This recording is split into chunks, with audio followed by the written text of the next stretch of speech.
We left Fumay and the river Meuse for the Canal des Ardennes, which took us south towards Paris. These hills are called les Dames de Meuse, unfaithful wives who were turned to stone, as legend has it, when their husbands came home. A likely story. Apart from an accidental knock to the propeller in Belgium, which we'd fixed, the Leo was behaving beautifully. The London bus engine that I'd installed was running perfectly at 1500 revs a minute.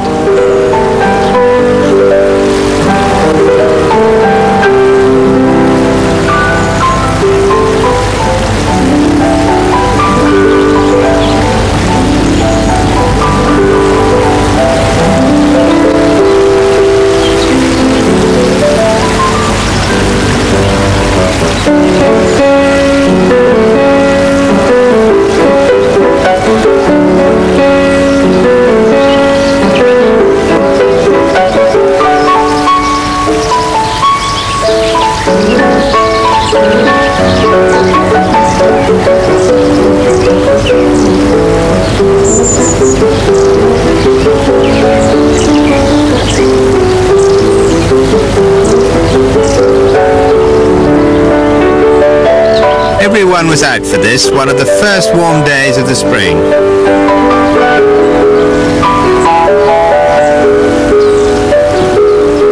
At the sight of the old red duster, we slowed down to swap notes.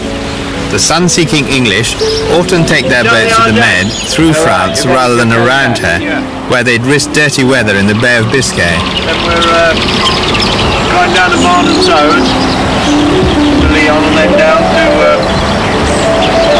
Mars. We're getting tagged, so we're going to get down to Mars. You love that? Have you been there? Yes, I'm sure you will.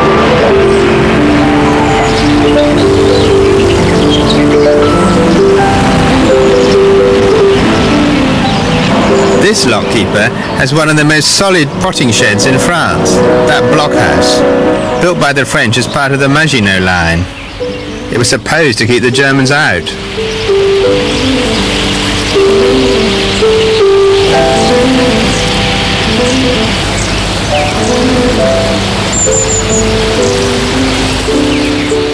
We started to come out of the Ardennes Hills, down a flight of unmanned automatic locks.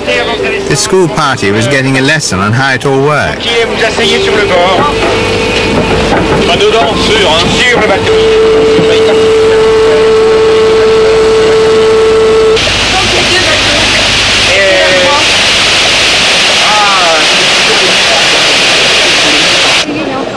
While pretending not to listen, I managed to learn rather a lot from the schoolmaster.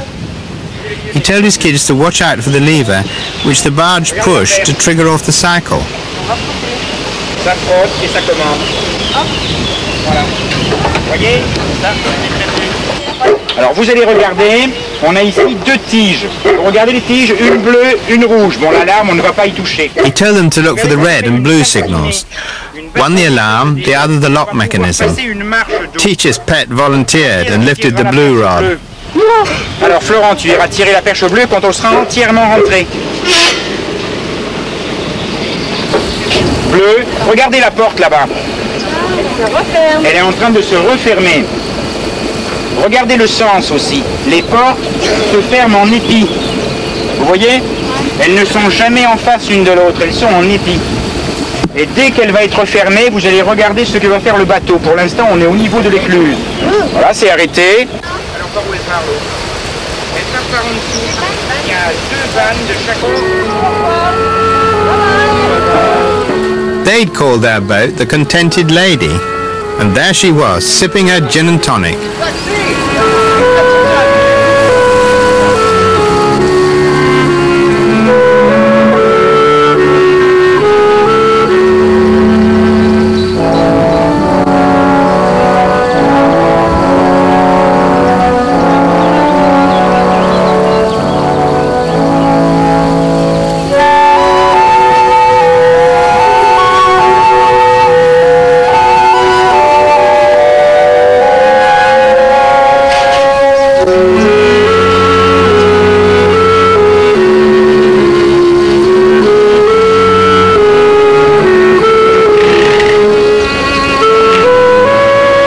On a hot day like this, Wherever there's a patch of gravel and a few sportsmen, this game will be played.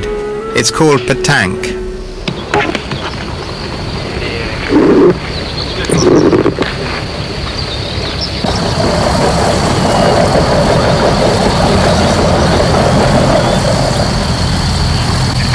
It was very hot for early spring. We set up a table on the bank for supper.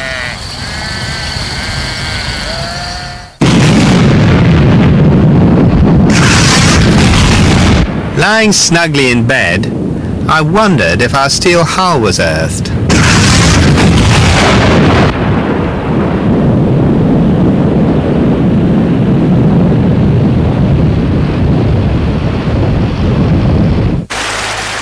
The next morning, in spite of our drenching, all systems were go.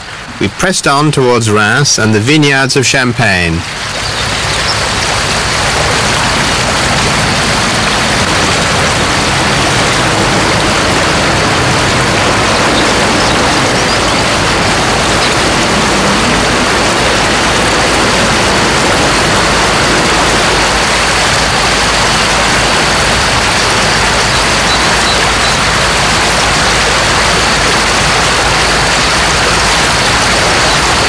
This lady did a neat line in eggs and cheap champagne.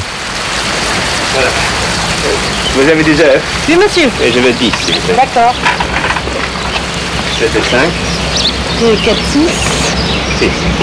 8. Et 6.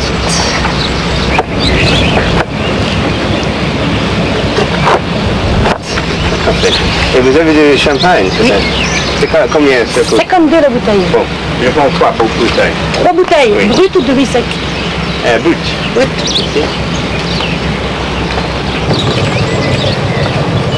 I took 10 of one and 3 of the other. The wine must have fallen off the back of a barge, because it was really rather good.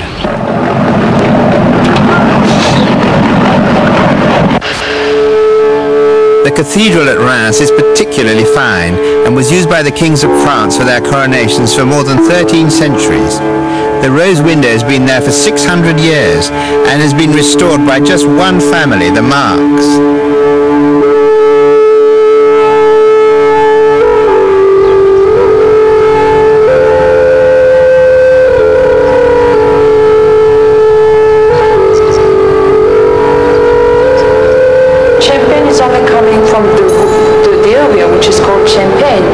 That you can only produce champagne in this area.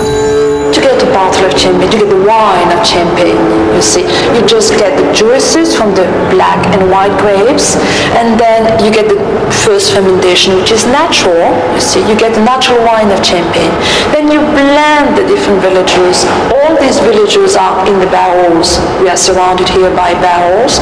You've got all these different villages coming from the Champagne area only, of course.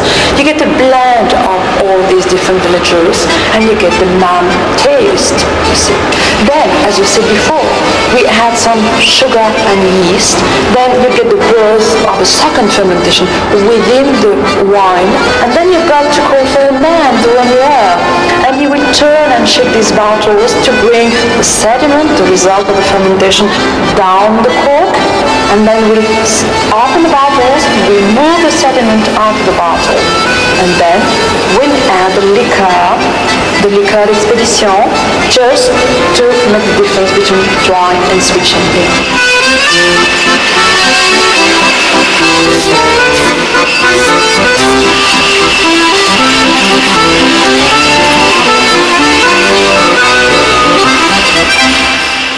While Ray, like a good Frenchman, went fishing, I joined the lunatic world of people who'd seen too many war movies on TV.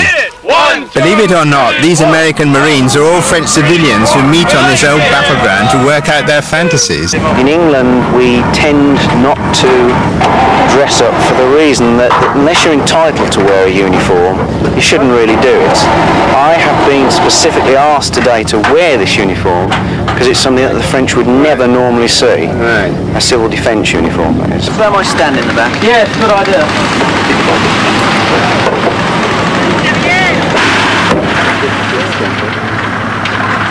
There we go. If it'll start, it will.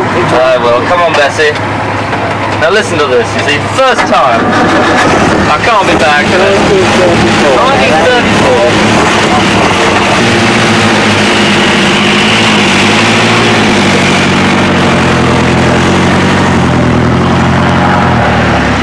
Au revoir.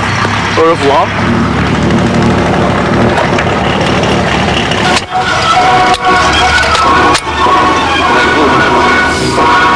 Gordon Islanders. Gordon Islanders, oui. Et vous avez trouvé votre uniforme ici, en France? J'ai trouvé mon uniforme en France, et surtout dans la Somme, où j'habite. Oui. Dans la Somme? J'habite dans le département de la Somme. Ah oui.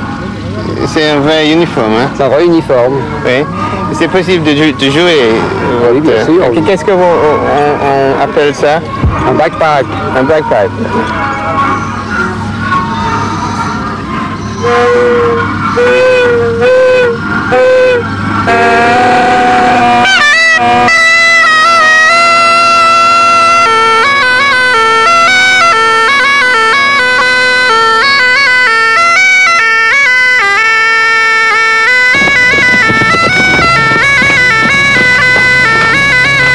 How did you all come together? Mainly because of him. Now, he used to run a militaria shop in Paris. I sort of read about it in a magazine and thought I'll go and have a look. And we sort of got together and found that we got on quite well together. I took him for a pint in the British Legion. He immediately picked up on that. There is a British Legion in Paris. I actually run the bar. So what we're trying to do is just present as best we can the British Army. We picked the RASC for one pure and simple reason. We are not yet up to presenting a line infantry unit. Anyway, the other thing being, it's about the only thing we could find all the insignia for without any great problem. Right. I've seen a general walking around with a VC on. Oh God, kill him. You just don't do things like that. No, it's not right, is it? No. If you haven't got the medal, you don't wear it. No. I mean, it must be a bit French, do you think, to do that? It's bound to be. Yes. I'll tell you one thing. If I see him, I'm going to tell him to take it off. Can I just ask a little question? Yes. What medal is that? This one is, I tell you.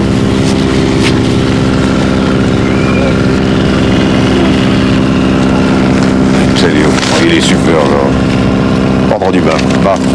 Order of the Bar. Order of the Bar. Because it looks remarkably like a Victoria Cross. Yes, it's about the same color. How many of these did you win? How many of these are your medals? No. You shouldn't wear them. No. You shouldn't wear them. Yes, I know, but I have something to put the No. distinguished service order. You shouldn't wear those things. I don't wear. I have a. You see? Yeah, well, you still shouldn't be wearing them, whatever the circumstances are.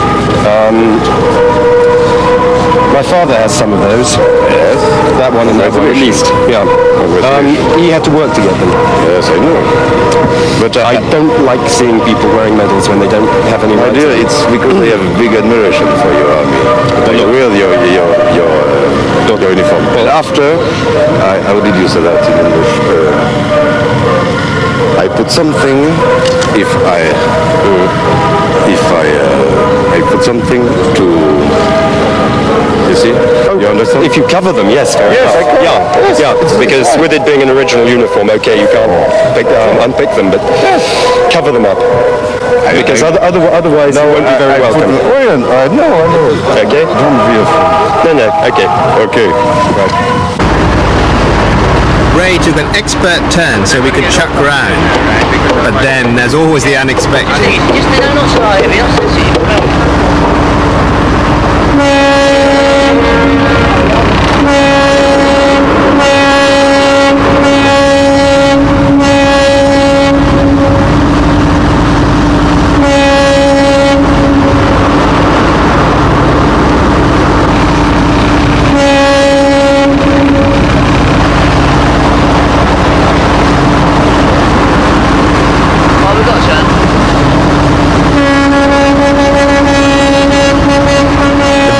Trump of derision was only too clear.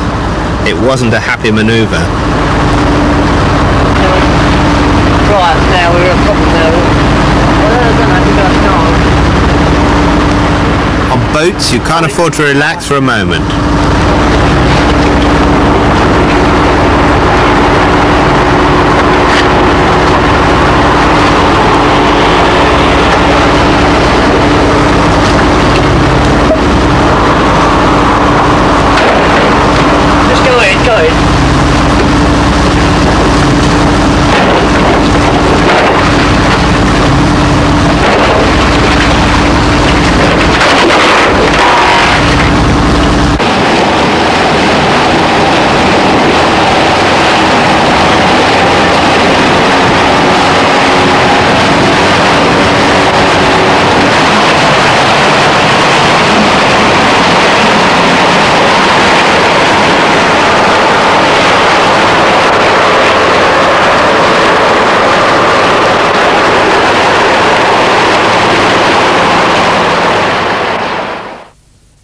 Conflans-Sainte-Honorine, the Barging capital of France, at the junction of the Seine and the Oise.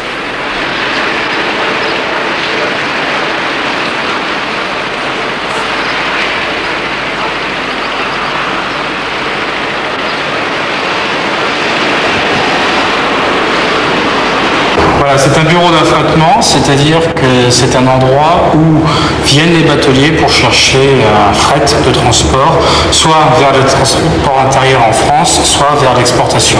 D'un côté, nous avons donc les offres de transport que nous donnent nos clients, et de l'autre côté, des transporteurs, bateliers, propriétaires de leur bateau qui souhaitent faire ces transports. Et nous mettons en rapport ces deux personnes au cours d'une séance de bourse. La séance de bourse est publique. Nous écrivons toutes les offres de transport au tableau et notre rôle va consister à appeler les bateaux les uns après les autres. Mais combien de temps vous attendez ici pour le prochain fret, peut-être? C'est une question entre l'offre et la demande, suivant les transports qui nous sont proposés en bureau d'affrètement. Il y a des périodes de haute conjoncture, de basse conjoncture, mais enfin en moyenne il faut entre 10-15 jours à peu près d'attente pour un transport, pour un grand transport. Oui.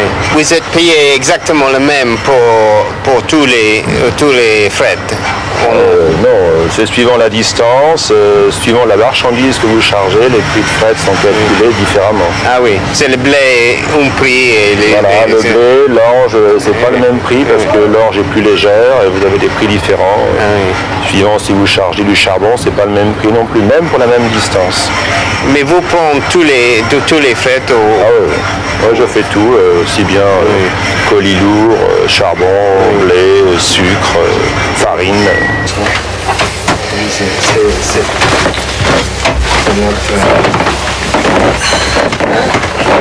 C'est l'âge, hein? C'est bon. C'est possible d'essayer? Bien sûr. Bonjour, papa. Bonjour. Kiwi. C'est tout.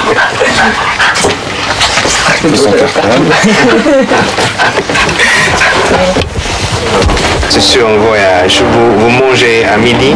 Oui, bien sûr. Bien sûr. Mais nous mangeons, nous sommes à deux, nous mangeons chacun notre tour. Ma femme fait sa cuisine, elle mange première ou moi suivant, et elle me remplace pour conduire les bateaux. Car elle possède également tous ses permis de capitaine, comme moi. Alors, elle a le droit à tous, permis de poussage, tous. Ah, oui. Elle a tous les mêmes permis que moi. C'est nécessaire parce qu'il y a un roulement. Lorsqu'on met en route le matin, il n'y a pas d'arrêt, hein, jusqu'au soir, ou bien parfois même jour et nuit. Dans ces régions ici, sur la région de la Seine, on peut travailler nuit et jour. On l'a fait pendant plusieurs années, donc on fait nos postes tous les 3 heures. Combien nuit et jour? Vous naviguez dans la nuit? Oui. C'est possible de passer les écluses? Il y a une réglementation. Les écluses sont sur la Seine ouvertes de 7h le matin à 19h le soir, où le passage est libre. Et en dehors de ces horaires, vous payez un péage supplémentaire pour passer la nuit. Ouais. Ah bon? C'est possible s'il faut payer. Et c'est pas beaucoup de lumière sur la rivière? Ah non, pas du tout. Pas du tout. C'est difficile. Il faut connaître la rivière, connaître les emplacements, repérer les petites lumières, les maisons, les ponts, tout ça. Faut connaître la rivière. Sans ça, beaucoup de carottes. On aura la bonne vue, oui.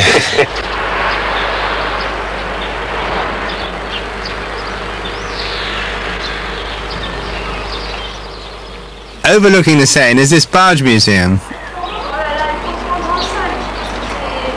Perhaps you could explain to us how they managed to pull the barges up against the current before they had the propeller engine. Yes, with a chain. It was a chain with a special boat. It's a big one with a big chain coming from Conflans to Paris. 70 kilometers of chain on the bottom of the river like that. The chain go on a capstan with two drums like that. with only mechanical adherence. You see, you have 5 or 6 turns of chain on the capstan like that. And that boat can tow up 15 barges of 400 tons each up to Paris. It must have been a very big motor. A very big motor? No, not at all. A little one, only 40 horsepower. Really? Yes, a little motor, yes. But the system is very, very, very strong. Much more strong than the propeller system, you see.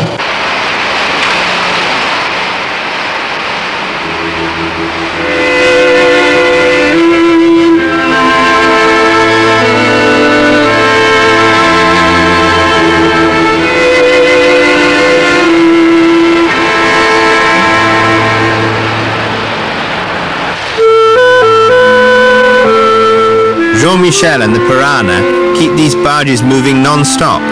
They may be a slow form of transport, but to the bargees every moment counts.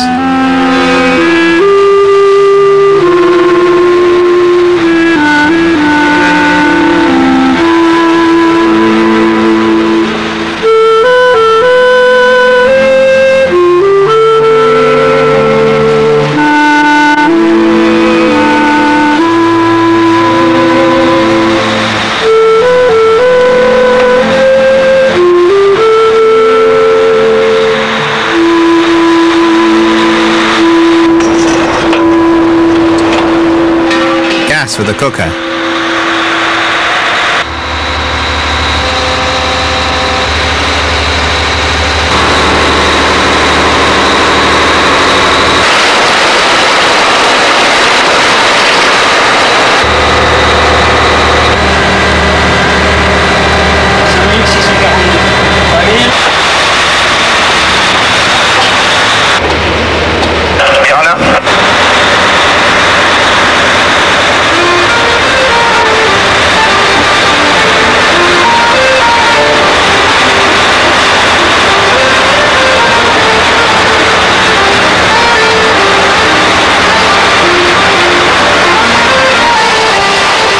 Leo, Ray and I set off on the last leg to Paris.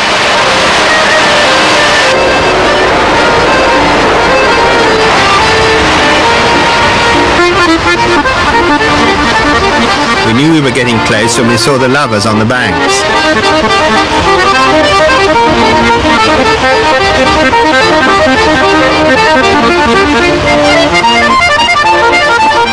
And then through the cranes we saw our beacon, the Eiffel Tower.